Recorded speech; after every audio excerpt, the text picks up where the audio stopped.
这个巧克力饼干是张泽尚送你的。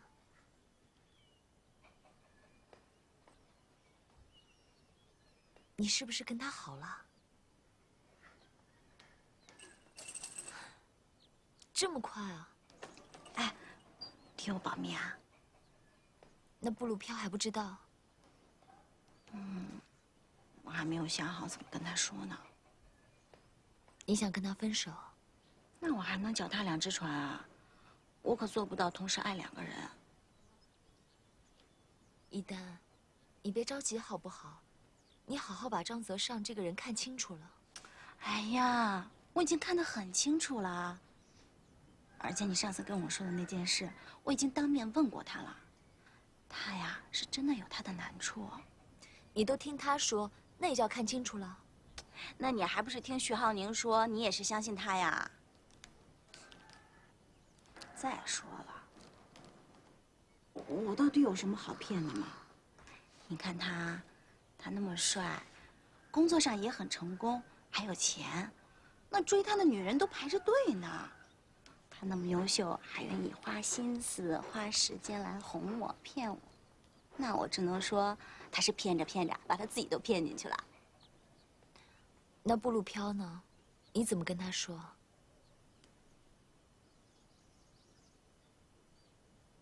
每次我都想跟他说，可是总是不知道该怎么开口。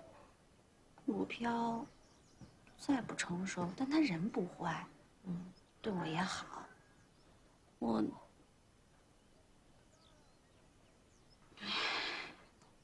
哎呀，反正你先要保证，这件事你谁都不许说，包括徐浩宁，包括我妈。好，我不说，看你自己怎么解决吧。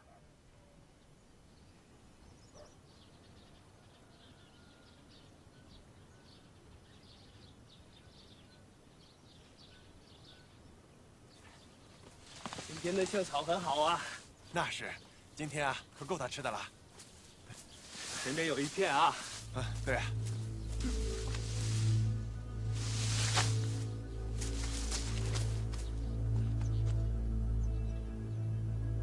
不好啊，木香要回来了。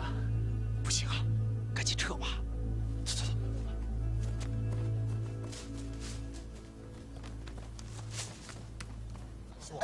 不说话了，不说话了啊！听我讲啊，听我讲啊。这个母象找不着小象，肯定是要回来的。但是我们尽快的把小象的伤养好，把它送回去。母象找着自己的孩子了，它就不会再回来跟我们捣乱了，对吧？主任啊，哪有你说的这么简单啊？长老都说了，山神要惩罚我们的，这事肯定不算完。那我们也不知道2期开发会惹到大象啊。后悔都晚了，现在寨子旅游也停了，外边的人不敢进我们寨子，我们寨子人也不敢出去啊。现在呀，那母象一叫啊，我就好害怕，我都怕它呀闯到我们寨子里来。好了，不要担心这些个东西。我跟你们讲啊，野象胆子很小的，你们知道吧？哎，我们寨子里这么多的人，他根本不敢进我们的寨子。哎，之所以让你们晚上不要出家门，不要乱跑，那是为了以防万一，不要自己吓唬自己。人吓人会吓死人的。再有，领导对于大象来到我们山上这件事非常的重视，组织了专家研究那个解决的方案。我这2天经常往市里跑，就是去沟通这件事。我是你们的村主任，是你们一票一票选出来的，我波龙不会辜负你们的信任的，明白吗？明白。好，我相信你。没事，大家回去吧。哎，主任，主任，这你们管吗？我们在管的吗？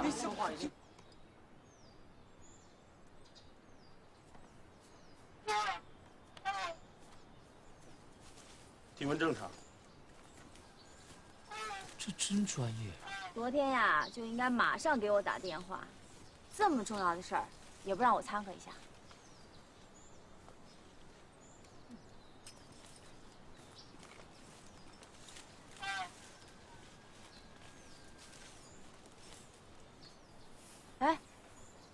呢。你们说的铲屎官铲的是什么呀？正常啊。正常。有你在，还有浩宁他们2位专业的医护人员在，我放心多了。要不干脆像这样，小象就不过去我那边了，就留在这儿继续治疗。我那边啊，救助的都是些成年的野象，他过去反而不安全了。好啊，小象住到你们那边啊是普通病房，在我们这儿那住的是 VIP 高级待遇。哎，就我们3个啊？哦，过2天我会给这个小东西派一个象爸爸来。就是我的助手艾森。哦，这些药物呢，用法跟用量我在上面都写清楚。等一下，我还会发一份详细的使用说明过来给你们，白纸黑字说得清楚。还有啊，这几天我可会来查房哦。不对啊，叔叔啊，你把药都给带来了，那你早就打算把小象留在我们这儿了啊？那也要事先考核一下你们嘛。像我这种跟动物打交道的人，特别是这种森林病，脾气还不好呢。所有的事情事先都要1步2步3步都考虑好。今天就先像这样，我还有事要走了，动物交给你们，我很放心。有什么事情打我电话。好，拜拜。哎，好。叔叔再见啊。VIP， 乖一点啊，赶快把伤养好了，回去找妈妈好吗？哎，你妈叫伊旺，还是我爷爷给起的名字。你叫什么好呢？那就叫 VIP 呗。瞧瞧我们这么豪华的医护阵容，得多大的面子呀！啊 VIP 好啊 ，VIP， 行，那我再给 VIP 弄点吃的来。哦，你们2个，别偷懒嘛，收拾象草啊。哦。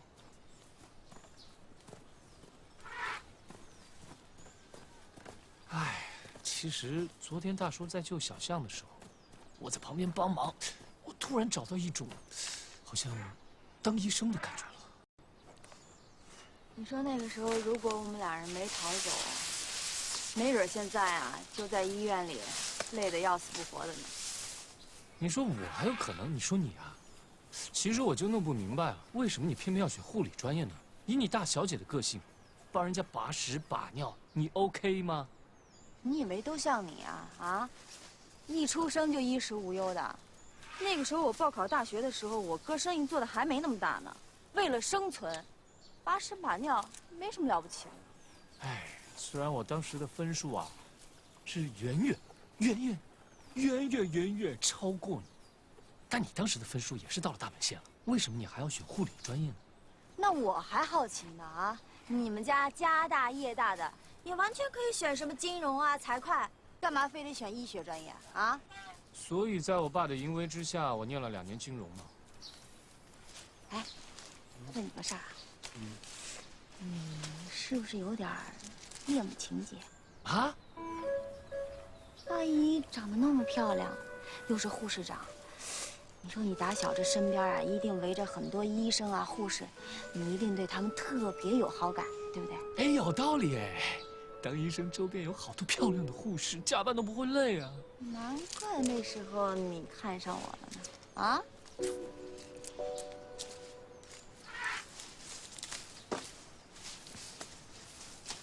其实我到现在还是觉得，医生真的是一个非常伟大的工作。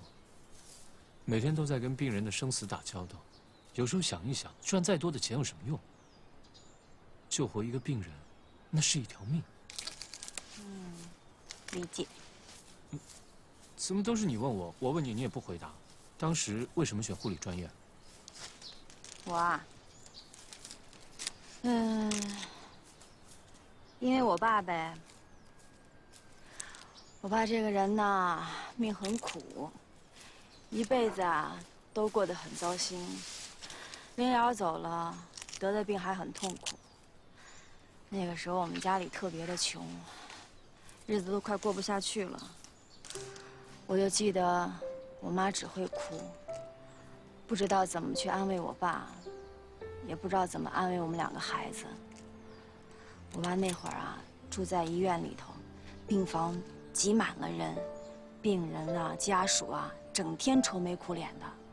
哎，就有一个护士，总是面带笑容，从来都不凶我们，特别的镇定，好像感觉她身体里就有那么一股子力量。只要她坐在我爸的病床前啊，我爸都不觉得那么疼，我的心就没那么慌了。直到现在，我都特别肯定，她就是天使。明白。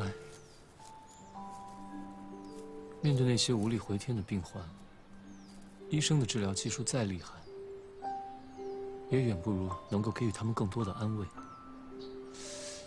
就从这点上来看，护士比医生厉害多了。哎呀，我是做不了天使喽，我可没那么伟大。其实我们现在在给 VIP 治病，某个程度上，我们也是在给自己心理治病。你不觉得这些话说出来好多了吗？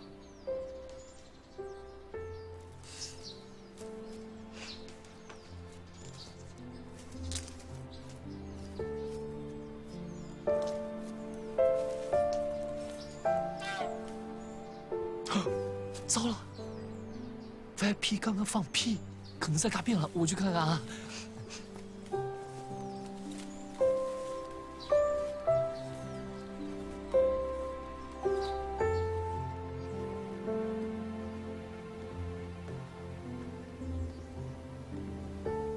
菠萝飘，哎，鲜榨的，快喝吧。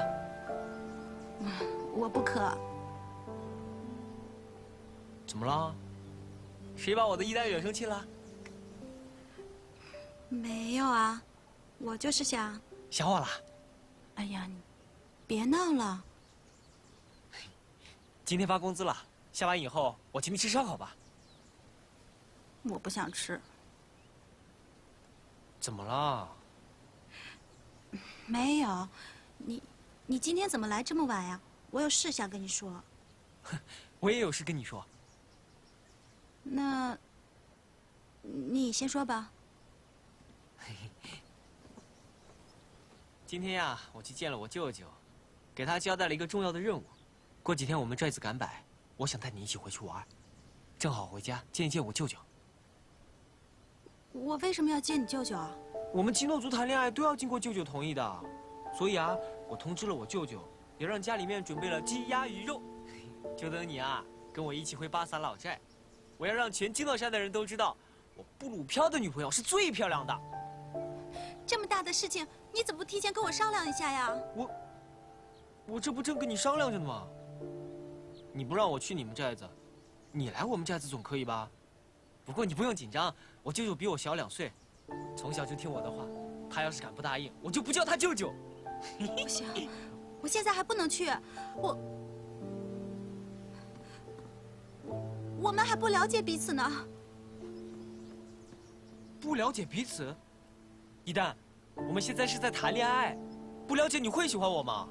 可是我不想就这么快就……哎呀，一旦，其实刚才我是在试探你，就想知道你对我到底什么态度。可是你还是拒绝了我。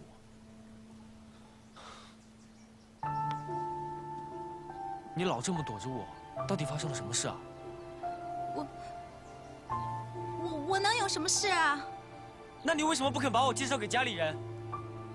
是不是嫌我没钱没名？哎呀，不是，布鲁飘，布鲁飘，你口口声声说了解我，但是我是什么样的人，你不清楚吗？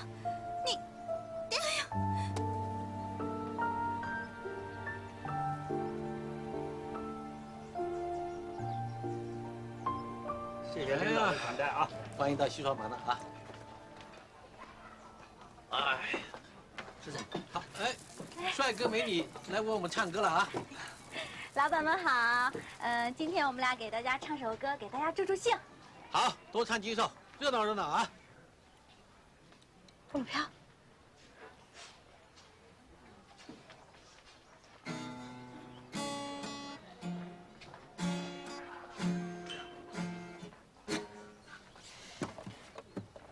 你是不是不喜欢我了？我们俩一会儿再说这事儿行吗？怎么不听了？怎么回事啊？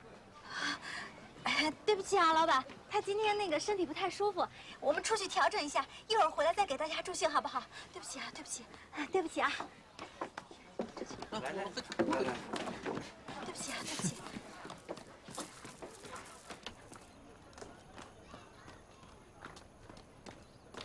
布鲁飘，你什么意思啊？我心里乱，不想唱。我们俩的事情下班再说不行吗？人家客人高高兴兴的来听歌，你就这个样子，你让米罗姐怎么办呀？你这么在乎别人的心情，你为什么不在乎我的呀？你能不能不要这么小孩子气啊？我就不喜欢你这个样子。你终于承认了，你就是瞧不起我。哎呀，拜托，你能不能成熟一点啊？哎呀，我们两个在一起的这段日子里，我有时候好高兴，有时候我就好烦好烦。我不希望我们俩一吵架，你就是认定我嫌你穷，瞧不起你。那你都不敢跟家人介绍我是你男朋友，也不愿意我去你们寨子，你老这么躲着我，不是瞧不起是什么？哎呀，为什么你永远都不懂我在想什么呀？两个心爱的人相爱，那不应该心里是相通的吗？你现在这个样子，那就说明我们俩根本爱得不够深，也爱不下去了。你觉得是我们爱得不够吗？我辞了职，到处卖唱，你肯陪着我；我蹲在马路边吃烧烤，你还肯陪着我。我还记得你为我哭过的样子，你觉得这段感情不够深吗？对不起，我们分手吧。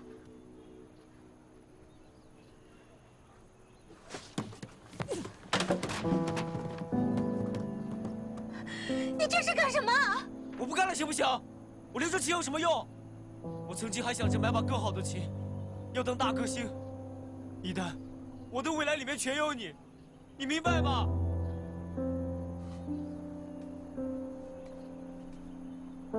要是现在没有你了，我还有什么梦想？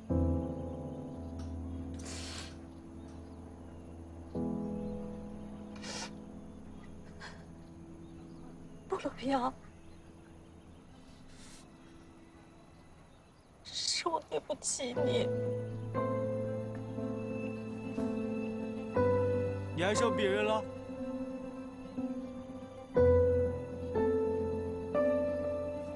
你告诉我，是不是？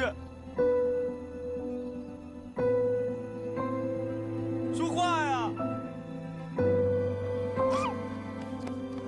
你呢？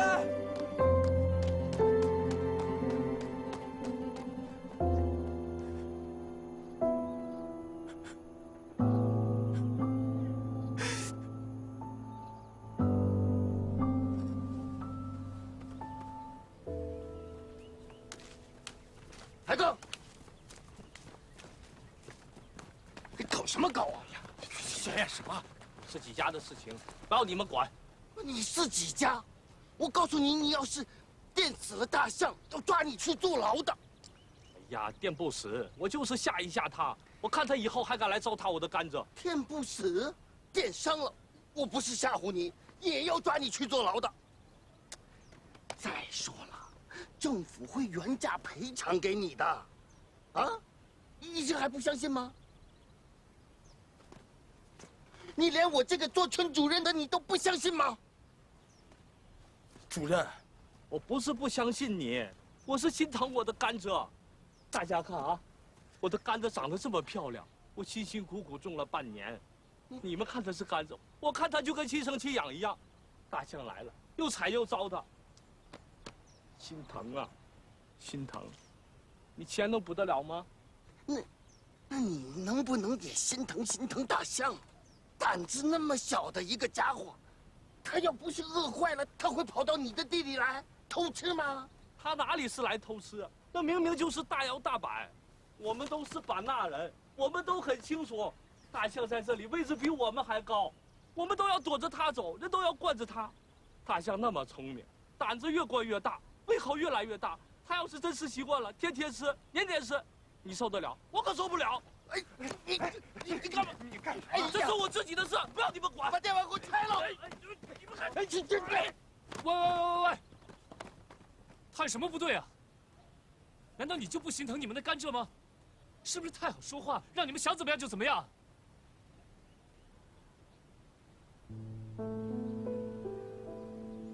徐总，您也是留过洋、见过世面的人，这环保是世界的主题，怎么您还不如我们寨子的村民有觉悟啊？你现在不要跟我说什么为了环保，环保没什么不对，但是如果大象来把你们的家人、兄弟姐妹伤成像玉波那样，把你们的农作物全部毁了，你们作何感想？我们没有伤害其他人，但人类保护自己不就是天经地义的事吗？不管什么时候，人都是最重要的。不管怎么说，架电网就是不对。哪里不对？大象敢来，我就敢电它。电死怎么办？电死活该。那你就等着坐牢吧。好，都不要再说了，都不要再说了啊！我知道你是为了我们好，但你不是万丈村的人，寨子里的事情你不清楚。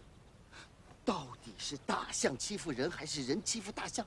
那就像鸡生了蛋，还是蛋生了鸡一样，搞不清楚的啊！懂了吧？我告诉你们，我只要在这里当1天村主任，我就不允许你们去架什么电网来电大象。听懂了？都回去吧。挨个自己把电网给我拆了。自己啊！都看什么看？我自己拆好了。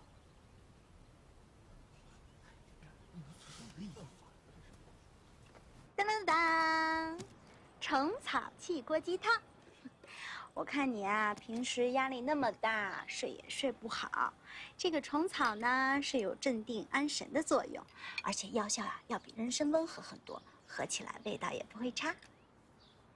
你做的？我可没那么大本事，是我求米罗饭店的大厨做的。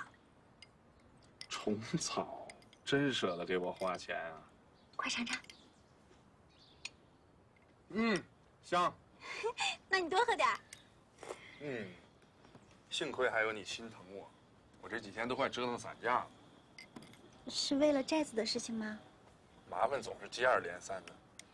那你啊，更要多喝一点，这样呢，你的身体就会棒棒的，处理问题、解决问题的时候就会顺顺的。小丫头，我发现你是一个特别会做减法的人。我之前跟你说过吧，我每次一见你，所有的烦心事儿都没了，所以你要让我多见你啊。哎，你老是丫头丫头叫我，是不是嫌弃我年纪小不懂事啊？不懂事儿才好呢，越懂事儿越复杂，自己累，别人也累，我就喜欢你这样。哎，那你嫌不嫌我老了？不嫌弃啊，老才好呢。你看这3年的老母鸡，是不是炖出来很香啊？哎，你这是夸我呢，还是骂我呢呀？当然是在夸你啦，我就喜欢老。那我就叫你老张。只要不叫老母鸡，叫什么都行。老张，我想跟你说一件事儿。我和布鲁飘已经说明白了。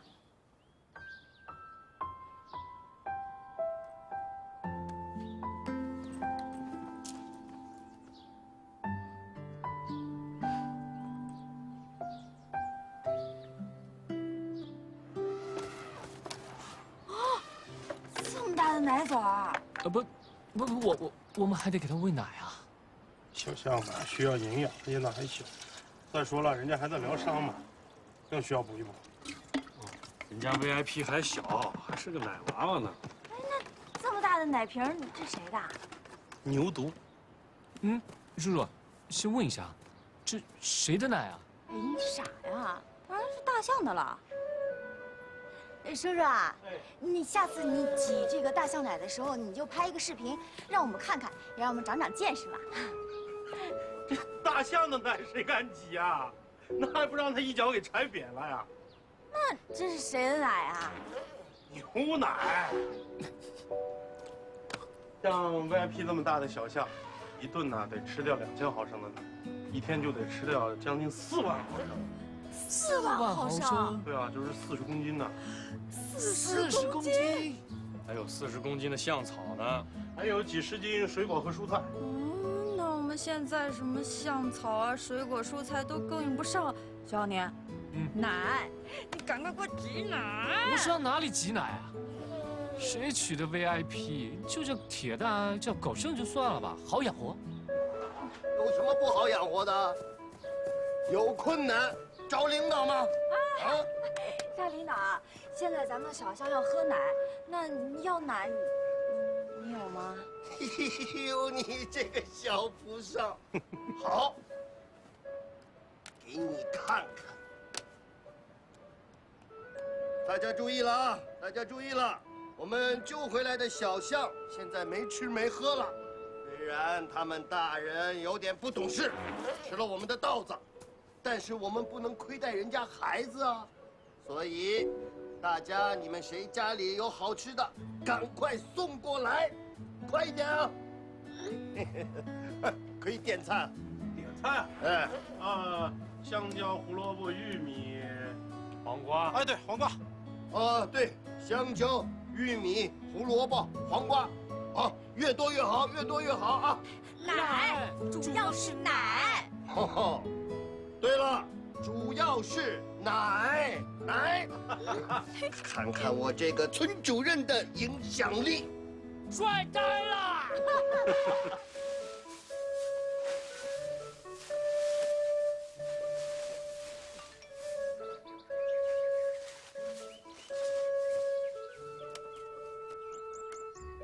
大家注意了啊！大家注意了，我们救回来的小象现在没吃没喝了，所以大家你们谁家里有好吃的，赶快送过来，快一点啊！香，不敢进去，你们只能在这儿，因为小象胆小，看到这么多人他会害怕的啊，就放在这儿啊！来都来了，来进去看看吧。不行，你这是动物园啊，这人那么多，小象被吓得横冲直撞，那怎么办呀？哎，把东西放在这儿吧啊，放在。哎呀，人家也是好意嘛，对不对？让人看一眼嘛。就看一眼啊！真不行，真不好意思，你们把东西放在这儿就行了，好不好？小象它胆小。主任，主任，好，是这样的，这个小象啊伤得太重了，如果你们大家都去关心它，反而会吓到它，明白吧？所以呢，过2天再来看，好。那个，今天我作为村主任，代表你们去关心它，好不好？好，把东西放下，好，回去吧啊！行，回去吧啊，回去吧，好。人收了礼变脸倒是挺快的。哎，谢谢啊！哎，谢谢。别光在这感谢啊，偷懒是不是？啊，往里搬啊！不，他比小象的亲妈还护犊子，人家送了这么多的礼，连看都不让人家看一眼。那小象被吓着怎么办？又不是送给我的。哎，又来！不能进去啊！哎，你们看看这是谁？这是谁啊？这是我家的母牛，哎，它的奶给小象随便喝。啊？二哥，呦，喝，把牛都牵来了。那你把它牵来了，小牛咋办啊？哎呀，不要紧啦，这几天来和小象先吃，我家的小牛过几天就好了。好，二哥啊，你说你不拉电网了，那就好的了嘛。你这脑筋360度转弯了。主任， 360度都转回去了吧？这，我就是说你脑筋转得快。哎，主任，这个电网的事是这样，我拉电网的也是被逼的呀。那我看到小象没有吃的，那我也很难受啊。你现在这个小象腿又伤得那么重，妈妈又不在身边没得吃，我现在把它牵了，给小象当妈妈。那就赶快进来吧，来吧。奶嘛，吃个1、2天什么的问题呢？但是对小象来说不是最好的。这是我家的牛哦，我家的牛每天吃的是啥？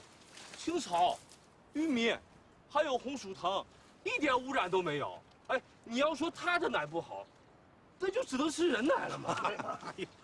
哎刚，你听我讲啊，不是说你家的牛奶不好，是这个小象啊，还是应该吃羊奶，因为这个羊奶才是和大象的奶最接近的。哦，这个可是科学的仪器检测出来的哦，你们要相信科学。那咱们寨子里谁家的羊下了崽？我就知道我家牛刚下。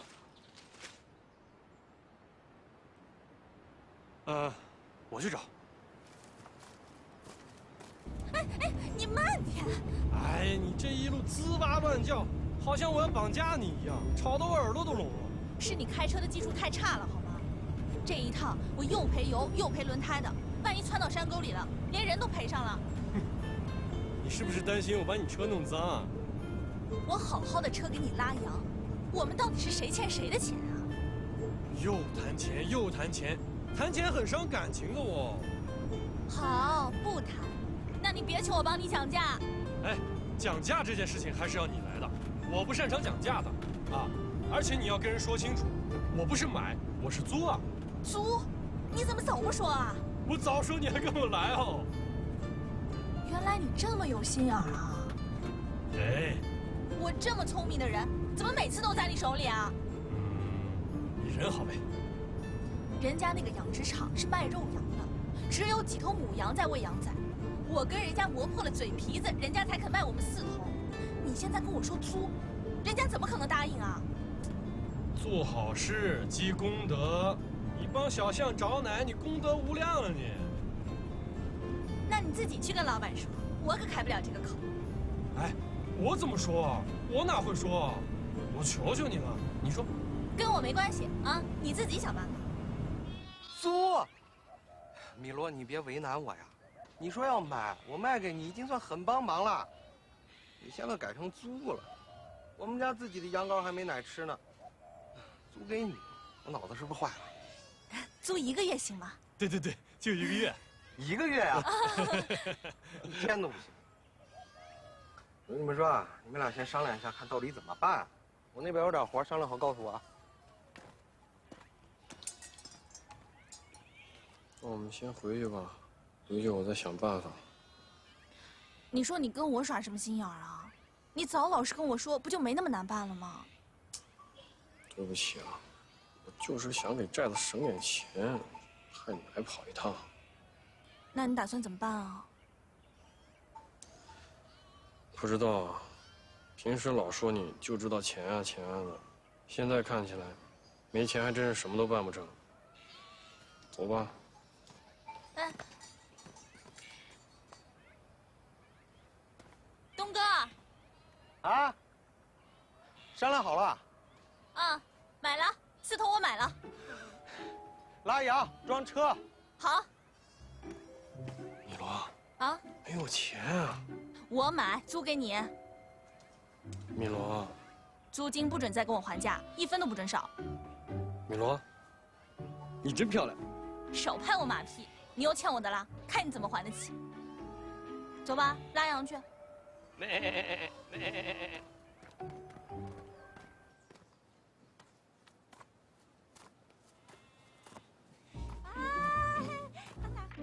这就是胃口超级好的 VIP。玉哥，你看，好大的奶瓶，这是 VIP 的奶瓶。带你去看其他的。你看啊 ，VIP 的奶是从哪里来的呢？哇，那个 VIP 喝的奶都是他的，这，啊，还有那只。啊，他的奶就是他挤的。我天，艾龙真的好厉害，什么都会，把屎啊，把尿啊，想要手伸到里面挤那个什么奶啊，然后，玉波 ，Hello。哎，你快点好起来，我还等着你给 VIP 喂胡萝卜呢。对啊，你赶快好起来，我都给你准备好了。对，不然 VIP 好了之后他就回去了，你就看不到了，对不对？而且，玉波，我跟你说啊，这里最懒的就是浩宁，他什么都不做，也不会割草，也不会挤奶，他就把胖姑娘那个劲儿啊，全都用在胖小象身上了。现在小象啊，只认他，特别喜欢他。来，艾龙，你是个实在人，你听我说句公道话，说句最实在的话。实在话。我说句公道话啊，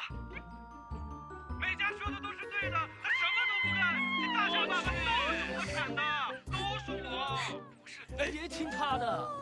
你看我伺候他有多辛苦啊！我伺候他，我帮他洗澡，帮他洗澡有多难？帮他洗澡比洗车还难。你看他这么大一只，你看到美嘉有多坏？他在干嘛？你看 ，VIP 不肯吃药，所以美嘉就把药塞到香蕉里。你看他有多坏，多狡猾！你小点声，让 VIP 听到他就不吃了。怎么可能 ？VIP 听懂我们说什么 ？VIP 听得懂的是傣语，是こんにちは、萨瓦迪卡。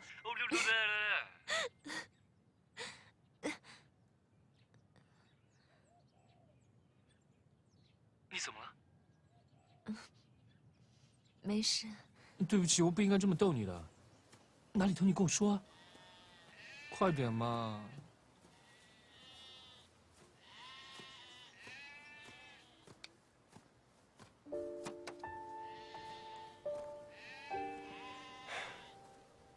不是你这样叫的，叫 VIP。能活着，真好。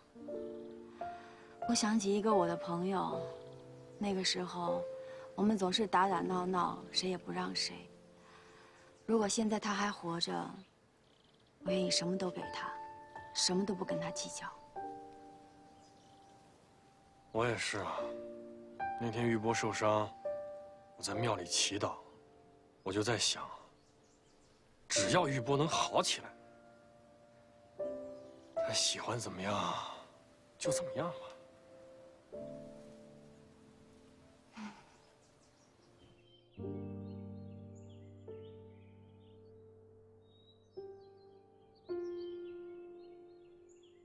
徐总，您无论做人做事都是我敬重的人。这次让您承受损失，我很过意不去，也很无奈。换位思考一下，如果您是我，您是不是也一定会按照合同来履行呢？我也是没有办法啊。这事儿怎么能怪你呢？我还得谢谢你啊。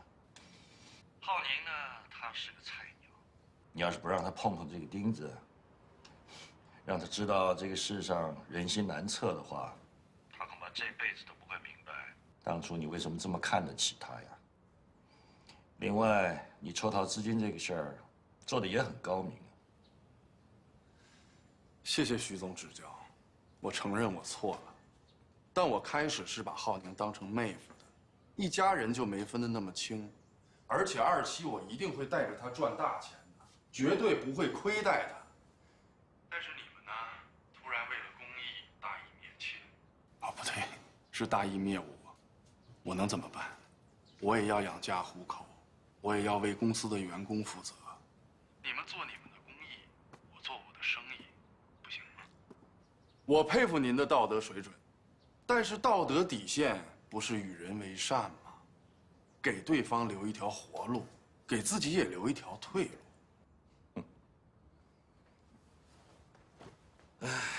老弟呀，我做生意这么多年，什么都敢谈，就是不敢谈道德。你说吧，咱们生意人站在利益面前去装清高，这多难呐！更何况咱们全是饿怕了的人。但无论如何，吃相得好看。所以，别在我面前谈道德，尤其是满口仁义道德。看来我的幻想要破灭了。但是二期工程我是一定要做的，只希望徐总您别把事儿做得太绝了。这事儿已经没什么好商量的了，我已经决定了。哦，既然如此，那您收一下邮件吧。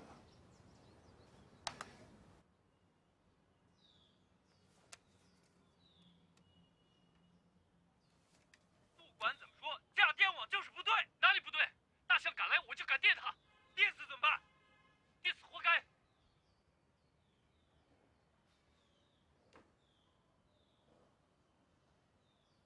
我怎么说的？张泽上那个人是个小人，是个小瘪三，你是不能去惹他的。你惹了他，他能放过你儿子吗？我们家浩宁哪是他的对手啊？我劝你们在版纳不要越卷越深了。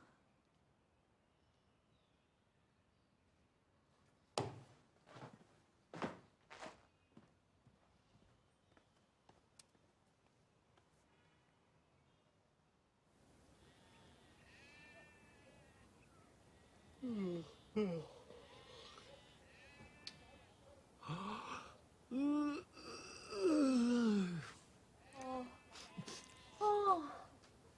呀，你看都被你们传染了，要不这样吧，啊，白天呢我多看会儿，晚上你们再来好不好？你们现在先休息去吧，啊。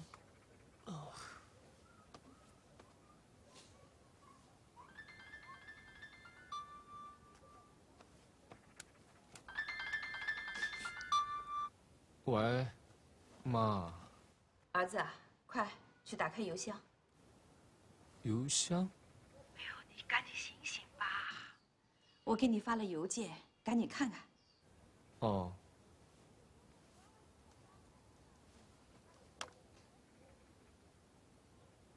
你现在不要跟我说什么为了环保，但人类保护自己不就是天经地义的事吗？